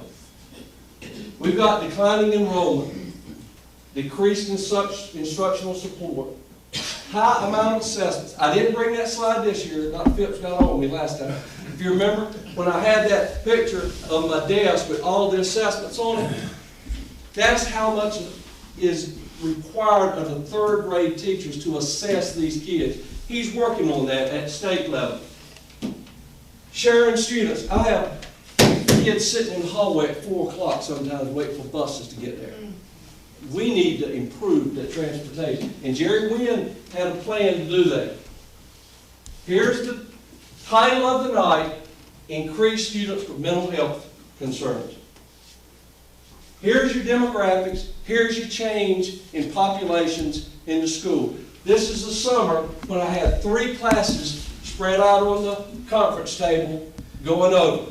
This is the kids I sent to John Small. There was 3.1% difference in the white and black population. In my 3rd grade this year, I have 8% difference. In the 2nd grade, there's 18.4% difference. So that's a challenge there. That's something we're going to have to address. When you got staff members willing to dress up like this, you know things are good. They're dressed up like characters in books for Character Day, not Halloween. And we decided to take one topic and talk about it at a later date. So I deleted a couple of slides. So I'm going to end with this slide. This guy right here is an old cat. He's 91 years old. He's older than Mark Doman. 91, he comes to our school to volunteer. This man was taken out of college in World War II, put on a ship as an officer. He carried the components of the bomb to the islands in the Pacific. Didn't have a clue what was on his ship. I wanted to get a picture of his Navy. He's torn his house apart today and said he couldn't find the picture he wanted me to bring because I deleted a couple of slides, and that's what I'm going to end on. That man came to school, 91 years old, and said, I saw a kid that I want to help try to teach to read. That kid came from Vietnam, didn't know an English word. But this man was going to try to help that kid learn to read. And that's what he's done in our school system. That's the kid he helped learn to read from China. And he's still coming to our school to help us read. That's the positives we have in our school system. We have challenges, and we can meet those challenges. I think that might be the shut up. We've got challenges, we can face them, and we'll talk more, I think, at a later date. Thank you. Thanks, sir. Thank you, Bub. You're welcome. Green?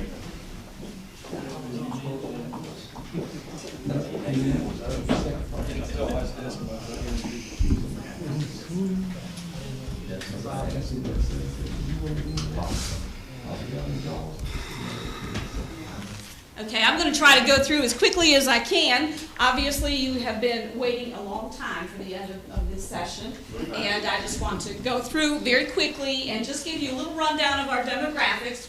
Currently at the Ed Tech Center, we have 80 students, and demographically, we have 62.5% black, 21% white, and 12% Hispanic.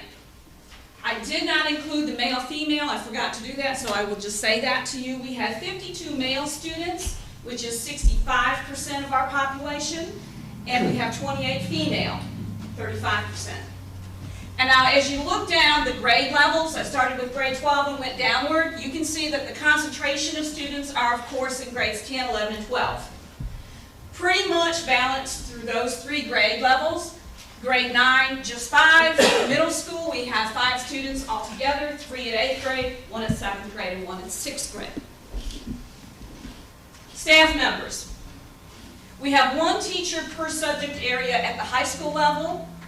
So that's math, science, social studies, and English. We have a PE teacher. We have 1 middle school teacher. He teaches all subjects. We have 1 teacher assistant in our computer lab. The computer lab is set up for credit recovery, which that would be students that are taking online classes to recover credits, mostly due to attendance failures. We have 1 pathways director, 1 principal, and throughout that we have 5 new staff members this year. So part of our challenge is, I'm going a little ahead of myself, is to make sure that those staff members are brought into the team. And one of the things that I think is very, very critical at our schools particularly is we all have to work together. We all have to be on the same page. One of the things that I have been impressed with at my school this year is the positive school culture. Each one of those people that we hired this summer and each one of the people that are there right now at the Ed Tech Center, I can say are fully committed to doing whatever it takes to get those kids to come to school, to do their work, and to graduate from high school. Now, I'm not going to say that we're successful on all accounts all the time, but that is our commitment for this year. The teachers and staff members, when I say staff members, I'm including the custodial staff, our office staff. We stress upon them all the time. Be positive with these kids. Continue to always say, you can do this, you can do this, you can do this, because so many of our students really don't think they have anything beyond the Ed Tech Center. Our weekly staff meetings, we go over everything that has transpired during the week. The teachers can come in and say, so-and-so is having an issue with whatever, and we can brainstorm ideas to help a particular student, or we can brainstorm ideas to help the teacher to deal with that student. Student accountability. What we want to do is to make students aware and to understand that they are responsible for their learning. The teachers are there to support them, but it's ultimately their responsibility to take what the teachers are giving and run with it. Behavior management. Now this is something that I thought was going to be a huge issue when I came to this school, and it is not. The teachers work together. They all basically are asking the same things of all of the students, and for the types of students that we have there, we really don't have a lot of issues. One of the things that we're looking at to start in the 2nd semester is a point system for student success, where the students will have a log, and daily teachers will add points on for attendance, for good behavior, for getting their work done in the classroom, and whatever else we think is necessary for them to be successful. And this way, the students can keep track of their own successes. I want to stress that the community has really put efforts behind the Ed Tech Center and moving it forward. The Bright Futures Council has done so much for our kids. They have brought in guest speakers. We've had people from the community college to come in and talk about the possibilities at Beaufort County Community College. We are going to have this week a special guest, which is a rapper, a motivational rapper, which I think will go over quite well with our kids. We'll see. I'll let you know how that works out. Our partner through Bright Futures is the First Baptist Church. They have contributed so much to help with our celebrations with the students. Our teaches the Homeschool Association that has worked with our students to get them to be able to be on a basketball team and to have actual games and so forth. The kids absolutely love it. I can't say enough also about North Carolina Vocational Rehab.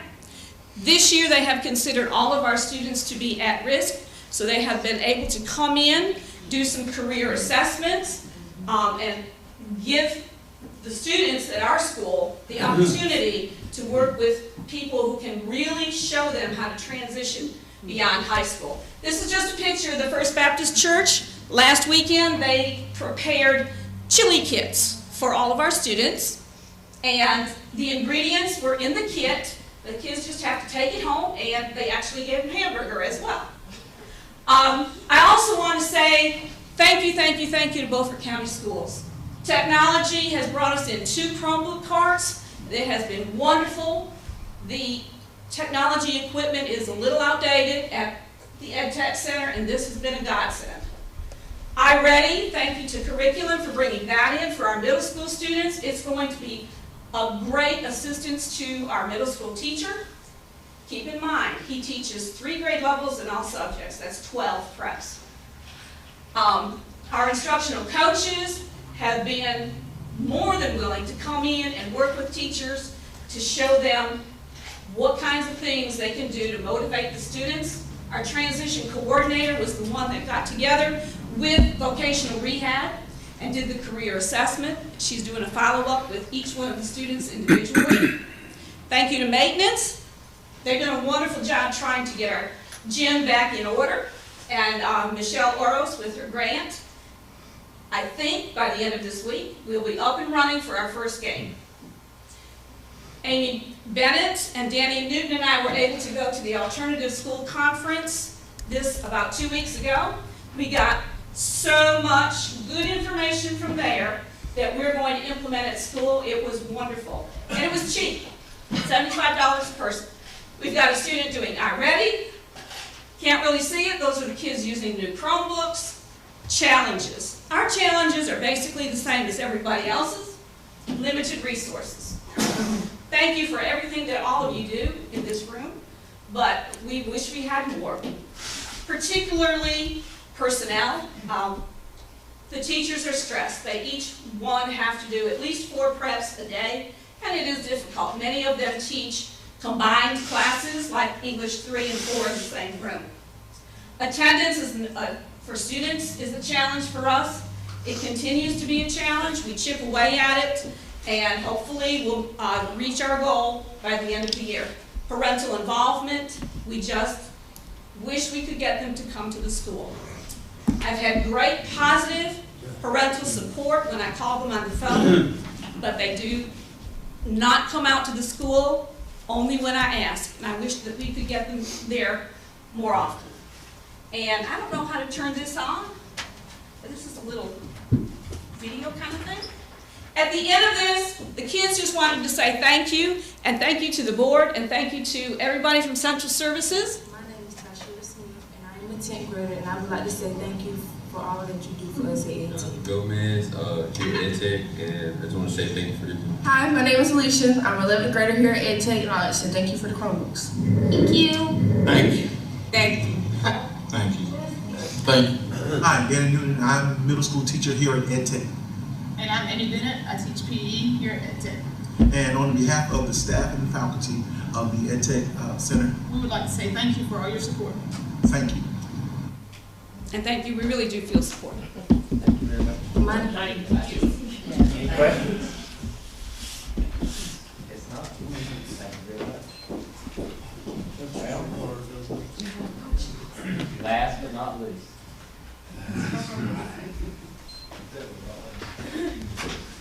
I want to ask one question. Yes, ma'am.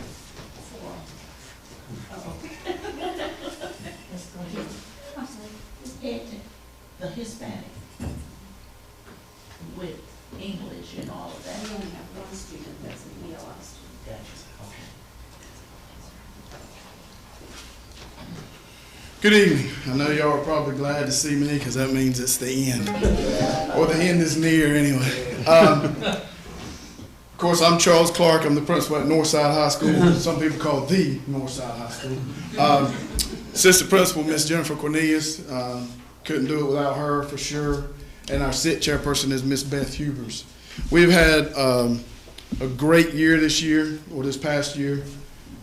We have 435 students. You see our grade levels are pretty much balanced. We have 296 white students, 90 black students, 41 Hispanic, 8 multi, and and then zeros for the rest. Free and reduced lunch, 47%. If the numbers were correct, which I'm sure they were, 75% at Northeast and 54% at Bath. That does not average out to be 47%. The difference is at the high school, kids will not always turn in their free and reduced lunch forms. So that's why our number is a little bit skewed there. The 3 national board certified teachers, that number is dropping. The state several years ago quit paying for the teachers to become national board certified. Now they have to pay that out of their own pocket. So that number has dropped over the last few years. I think we were at the highest at like 7 maybe. So that number's been cut in half. The accountability for this past year, we had math course rigor, which what that means is how many of our graduates last year had taken and passed Math 3, or where you and I probably call that Algebra 2. But not over 95% passed that. Once it gets to 95%, they don't give you the exact number. They just say greater than 95%. The ACT, one of our flagships as far as being proud of some of the accomplishments we've made, this year's senior class had an 18.4 average composite. The minimum requirement to get into any UNC university system is a 17. 66.7% of our students scored a 17 or better. That's a 16.7% jump from last year. It's the highest we've accomplished since they've been requiring the ACT for all juniors in March. So that's an outstanding accomplishment. We're very proud of that. ACT work keys, 82.9%. So that means out of all the students that have taken a completer course in CTE, 82.9% of them scored a silver, gold, or platinum on their ACT work keys test. Again, a record high for Northside High. 4-year graduation rate, 88.7. I really want to hit 90%, but again, a record high for Northside High. EOC composite, now for the bad. EOC composite, Math 1, English 2, and Biology, 46.6. That is a 0.6% drop from last year. And we have not met growth in the last 3 years, which is one of our major concerns. So the focus, what are we doing as far as initiatives at Northside? We've been doing school-wide walkthroughs to observe best practices, our teachers observing teachers. Professional development is focused on instructional technology. We're trying our best to improve instruction in the classroom, and we feel that instructional technology is one way to do this. So we are providing instructional technology once a month for our teachers during their planning period, so they're not required to have to stay after school.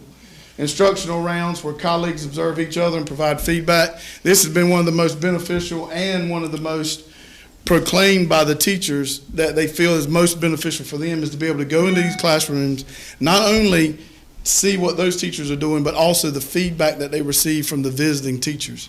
So the teachers are really benefiting from each other in this, and we've done that several times through the NC New Schools, which we no longer have. Focus on the BCS benchmarks. We're looking to try to improve our Math 1 and Biology. I did make a personnel change last year and improved our English 2 scores 7%. So we were very pleased with that. So we've made a couple changes in Math 1 to try to see that same improvement by focusing on teacher strengths. Some more initiatives at Northside. One thing we've really done well, I think, in the last probably year, and this year makes 2 years, we're focusing on the whole student. The guidance counselors are now traveling with the students. When I first got there, one guidance counselor was responsible for 9th and 10th graders, and then they kind of passed them on to the other guidance counselor. So it was kind of like a transition within the school. So we decided to make it where every guidance counselor is assigned to that kid for 4 years. And so one guidance counselor has the 9th and 11th graders, and the other guidance counselor has the 10th and the 12th graders. And so they just keep rotating with those kids, and they follow them throughout their 4 years at Northside. And so they really have a good understanding of what these kids want to do and how can they help them get there. That's pretty fast. So these guidance counselors are working extremely hard, and they're having conversations with the parents. And I guess maybe part of it's because we are a small school, 435 students, so roughly they have about 215 kids each.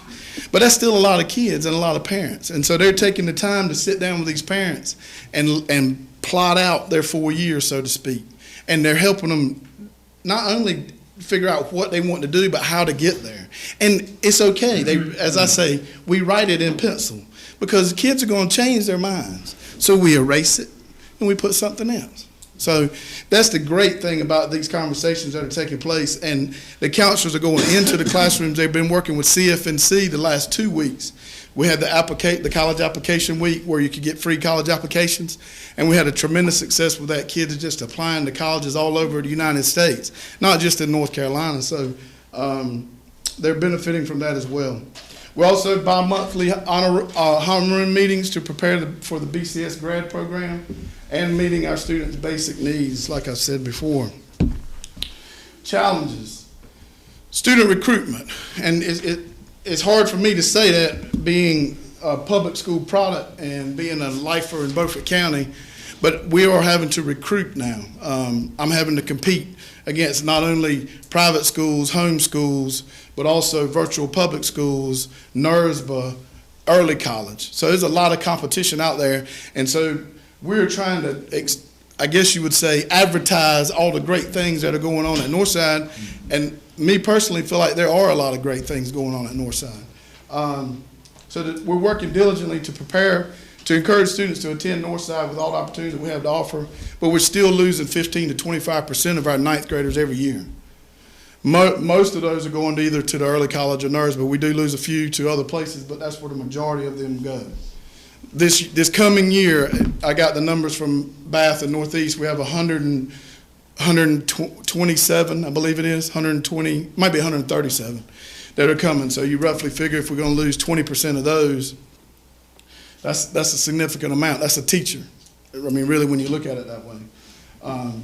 Also, additional support and opportunities for students to participate in remediation and college courses. Of course, because of our location, they are limited due to the lack of transportation. We're kind of isolated, to be honest with you. We're out in, some people would say, in the middle of nowhere. But everywhere is somewhere. So we're in a great place. We're in a good location. But those kids that are isolated in certain areas, they can't get to us they can only get to us by that orange bus that goes by their house every day, and they can only get back home by that orange bus that goes by their house every afternoon. So those students are hard to keep for remediation, and without that transportation, that's difficult. Teacher retention, I was counting these numbers up over the Thanksgiving weekend, thinking about this presentation, and we have hired 21 of the 37 certified positions in 5 years.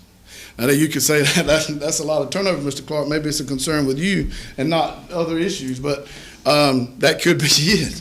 But I hope not. But we have hired 21 people, so that's a big turnover. And finding those people is becoming more and more difficult, especially. So what I've done is I've made contact with East Carolina, and we've gotten 2 student teachers this year, and we've also gotten some practicums and some what I call homebodies.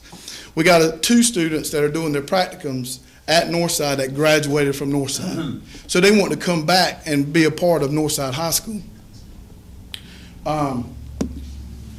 And I've always said that. I said that when I was at Northeast. I said it when I was at CMS. If I can get these kids to come through the door, or young adults to come through the door, the school's going to sell itself. Northside's a great school. It's going to sell itself. But I got to get these teachers to come to the interview and come and see what we have to offer. But that's how we're doing it. And so hopefully that's going to work out in the long run, because East Carolina is sending us more and more practicums and more student teachers. So I'm thankful for that. And of course, Math 1, I've already mentioned, we have to increase those results. And some of those class assignments that I made the decision to change earlier this year, I'm hoping are going to make a difference in that. Any questions? Any questions? Last chance to ask me. Wait, I skipped one. I'm sorry.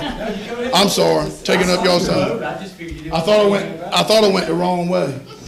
And I knew I always save success for last. WITN selected Northside as a cool school. The participation was unbelievable. The kids I was amazed. We have dedicated faculty members who are guiding our students to become successful adults. We have motivated students. 4 of our students, which were highlighted in the cool school segment, 4 of our students are going to complete their high school diploma and a 2-year degree in 4 years at a traditional high school. As far as I know, according to Beaufort Community College, that's the first time that's happened in the state of North Carolina. So that's outstanding. We created a college-going culture with the help of NC New Schools. These numbers are phenomenal. More students are qualified to attend the UNC University system than ever before, like I mentioned earlier. 76 out of 105 of our junior classes, students, have taken 165 classes or 495 semester hours. You do the math at $400 a course, which is what roughly they cost, and you do that math and see what we've saved those parents. And 83 out of 104 of our seniors have taken 441 classes, 1,323 semester hours. That is just amazing how much work that those kids have put in. They have raised their levels of expectations, and they have reached the goals that they're trying to reach. We got more kids going to college and more kids wanting to come back and be a part of Northside High School. And then the teaching working conditions survey, last but not least, 95% of teachers feel Northside High School is a good place to work and learn, compared to 86.5% in 2012. That survey is only done every other year. So, all right. Now, any questions? Any questions? You should have won Cool School. I thought so too. I was a little bit biased, but I watched did. all of them, and I was biased too, but I thought you should have. I got a question if they don't. Okay. I've been waiting all night for this. Yes, sir. Early on in the presentation tonight, I brought it up and said later is the time to talk about it. Well, let's talk about it right now. What is the answer? And I'm going to open this up to Don. It's probably with you, Don. And so what is the answer as far as student enrollment at our high schools? Because when I look across the river, and what I'm saying is what you were talking about, you call student recruitment. Because, you know, there's another side of the story that I don't want to go against, but I look at the low performing schools that we have. Well, Southside Dam falls into that. Their enrollment has dropped tremendously. And as their enrollment drops, resources available at that school drops. And I'm just seeing an alarming pace of what's happening at that school. Now, and I don't think it's caught up with you yet. But We're not low performing, but our enrollment's dropping. dropping. Down the road. Yeah, I'm hoping If you not. don't have students, you're not going to have teachers. So what is the answer? How do we address that? Because obviously we support these other avenues, but we can't keep leaving students out of our high schools for the sake of having these other opportunities too. I mean, it's not popular, but it's something that we better talk about. My opinion, would be that we would look at a recommendation that the schools that are taking our students would not have any more access than what that student body population represents in terms of the overall group. So if the Southside population makes up 25% of the early college potential population, then no more than 25% of the incoming freshmen, in my opinion, should come from Southside. And we need to be fair when we look at it that way. We don't have the numbers. I can show you those. I think you're going to see a large percentage of Southside students represented there. And they're not always the top students, but you certainly are taking students that are, the removal of those students from the student body have a negative impact on the overall school performance and proficiency. There's no question about that. I'm going to have the same conversation with the folks over at NERSBA. Our freshman class at NERSBA, and I say ours because I'm serving on the board with Mac over there, 50% of the freshman class at NERSBA is made up of Beaufort County students, and we don't make up 50% of the attendance areas there. And I'm going to make that same proposal at NERSBA that no more than whatever that percentage of students are that are made up of the potential population would come from Beaufort County. That's one way to start. The other is to look at issues of why we're losing students, why they're going there. The lure of college credit, certainly, as Mr. Clark has said, we've got the ability to do that at the traditional high schools. We've got to do a better job of getting that message out and doing those types of things. But, you know, the market share, market analysis, looking at what we're doing from a business perspective is something we've got to do more and more of. And education's just not been in that type of business before. But it's a catch-22 situation. I know what you're saying because we had these conversations, and we support what's going on there. Because I said Mac, I think, serves as the chairman, I believe. So, and I know you're on the board, so obviously we support that. But the more that we lose, the more it hinders us from being able to compete to bring them back because our resources are going down. That's why I call it a catch-22. I mean, we need to show that we can offer what they need, but as our students leave and our resources go down, we can't afford to have the resources at the high school. We need to bring them back. And I don't know how many people thought about it, because I thought about it a lot. And I've looked at the situation that it is catching up to our high schools quickly. Well, I think one of the things that that has concerned me for several years is that in the line of business, if you do a job well and everybody's happy, they tell everybody, and you advertise on that. When I advertise in the paper or TV or radio, I advertise what I do well. I'm not going to tell you what I don't do well, whatever it might be. I'm not going to advertise that. Unfortunately, with the school system, we don't get to choose what the news decides to advertise about us. And so often that news is negative. And the only advertising that we really get out there are the pictures that go in the paper where kids and teachers have posed for different awards and activities, which is all important and good. But I think we need to do a better job of advertising the good things. Very few people, other than those of us in this room, will get the benefit of all the great things that Northside offers. You've told me some things tonight that I didn't know. Some I did, but some I didn't. But you can't put all that in the newspaper, and you can't necessarily say it on TV because it'll go beyond what some people want to hear. But I think we have to figure out a way. The people that are exiting think that they're exiting for better opportunity, and I think sometimes they're simply not aware that those same opportunities are here. They're listening to word of mouth and not what's in black and white, and we need to do a better job of that. Starting in this room, we have to do a better job. And for every negative article, we've got to counteract it with something positive. The one thing I hope, and I feel fairly strongly that most people in this room understand what I'm about to say, just not so sure about the public perspective, is that both of those schools that we're referring to, they pick who they want, they interview, they get who they want, but more importantly, they send back the ones that aren't successful by discipline or by academics. And so then they go back to the homeschool. So if we're comparing numbers, and I'm a numbers guy, I mean, there's nobody that looks at numbers probably more than me. But if we're comparing numbers, I just hope everybody understands that we're not comparing apples to apples in that situation. Because not only do they get to pick the ones they want, it's like they sort through the basket and then take out the ones they don't and send them back. And I'm glad to have them, but I just hope everybody understands that that's how it works. Not only do we probably understand, but that's my whole, now I'm stepping into another one, that's my whole issue with charters in general. Oh, yeah. They say that they have open enrollment, but open enrollment is not if you can afford to feed the student and bring the lunch, if you can afford to transport this student. That's right. Because we have so much of our population. Look at some of these numbers that we've looked at tonight, free and reduced.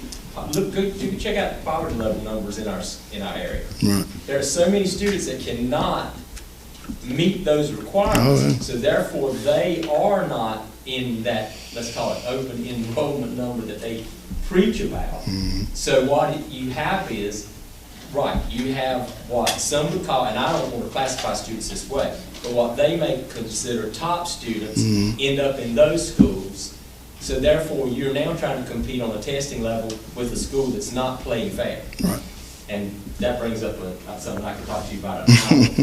Open enrollment and open acceptance are two different things. That's true. They advertise open enrollment, so you can enroll all you want, but if you don't get accepted, you're not going to be attending. But it seems like we're the only people that not understand that, is willing to say that.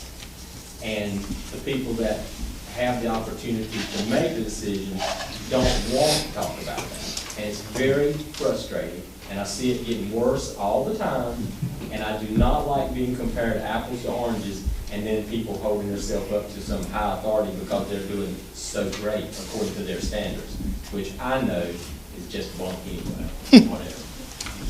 Okay, that's enough of that. I feel better. Any other questions, Mr. Clark? Thank you. Thank y'all. Well, that carries us, and I assume, Don, you must have something to say about this next one, into an action, which I know these plans are on our computers, but we don't have our computers in front of us. I have looked over it, but I'm not sure anybody else sees. These have How do you all, wanna handle that? these have all been saved in PDF formats. They follow the line of what we're doing in a program called NC STAR. It's aligned with our strategic plan. It's aligned with the state board's plans. It also is aligned with Advanced Ed, the accreditation requirements that we have that we're going through. As Greg told me earlier today, literally hundreds of hours have been spent in schools at Ed Tech as we pull groups together to work on these. You can take a look at the goals are individualized based on the school needs, and then the plans in terms of what we're going to go after the goals and how we get there are all included. And by board policy, we just have to have these approved. So we're asking for your approval, and they're included on board docs. Yep, I see. So we just looking to entertain a motion to approve what we've been I doing. move approval, we approve these school improvement plans. I'll second. Okay. We have a motion and a second. I'm gonna ask one more time. Any last discussion? If not, all in favor, say aye. Anybody opposed to those plans? Okay. At this point, I'll entertain a motion to move into closed session. I move that we go into closed session closed session to prevent the disclosure of privileged information under North Carolina General Statute 115C-319 and 321, personnel records. Have a motion second to enter closed session. All in favor, say aye. Aye. We're in closed session.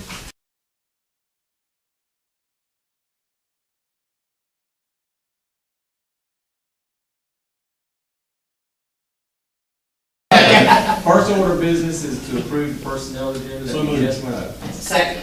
Got a motion to second. All in favor, say aye. Aye. Any opposed to that? Okay, it's approved. Before we adjourn, was there anything else need to be said? Oh, I thought it was. I guess you already said it. Okay. One more meeting, December 15th, right? December 13th. See, I was going to be here on the 15th. And notice that the time is 4 o'clock, and then we'll have the meal over after that. The last meeting was Tuesday, so. When is it you said I was invited? It's all good. Okay. 13th. Yeah. I make a motion to adjourn. Second. Got a motion to second to adjourn. All in favor, say aye. Aye.